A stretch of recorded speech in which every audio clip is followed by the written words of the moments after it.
Hi, I'm Reverend Sarah, the minister here at Northwoods, and I want to welcome you all today for this very special service.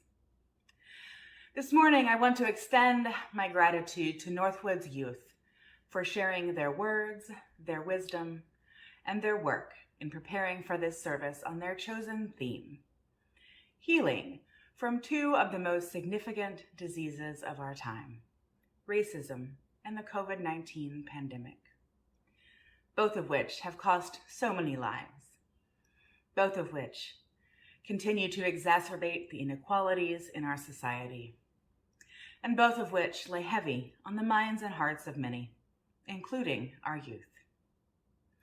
One is fairly new to us, even though the last 15 months have felt like they lasted forever.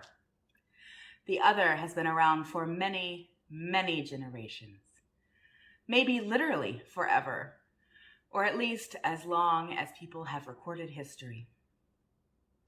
This past week, I attended a webinar put on by the Center for the Healing of Racism, an organization that has worked for over 30 years in the Houston community with a mission to facilitate the healing of racism through education and dialogue in a safe and supportive environment, to empower individuals and transform communities.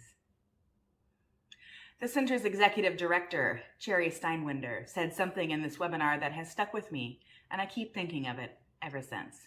She said, "We need a listening revolution.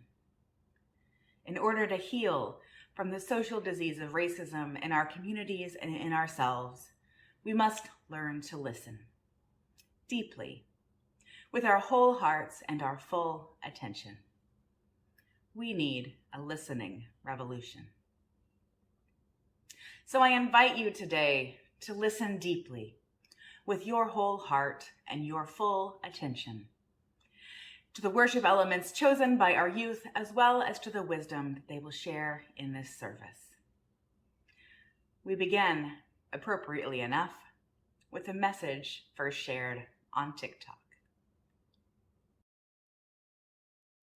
We'll never forget the name George Floyd, an innocent man whose life was destroyed. Like other black victims of police brutality, this is just one of many fatalities. Just because of the color of his skin, that cop ignored what went on from within. We shouldn't let others suffer the same. This fight must go on and on with his name. Protests have spread across the U.S. People of all cultures are in distress. They fought with their lives, now families are crying. Innocent people are literally dying. Please don't let this whole thing fly through. We're all continuing to rise through the injustice they've all been granted. Corruptness is now implanted. I believe we all matter, but right now blacks have a much bigger matter. Their lives are in danger because of their looks, and we can't go back from the lives that they took. We may not all understand, but I know if we continue to stand, there's a chance that this fight will be over soon. I just hope you're inspired by this little tune. We shouldn't have to feel lucky to be white, so let's keep standing for everyone's rights. I'm just trying to make this world aware, so please help take part with a like and a share.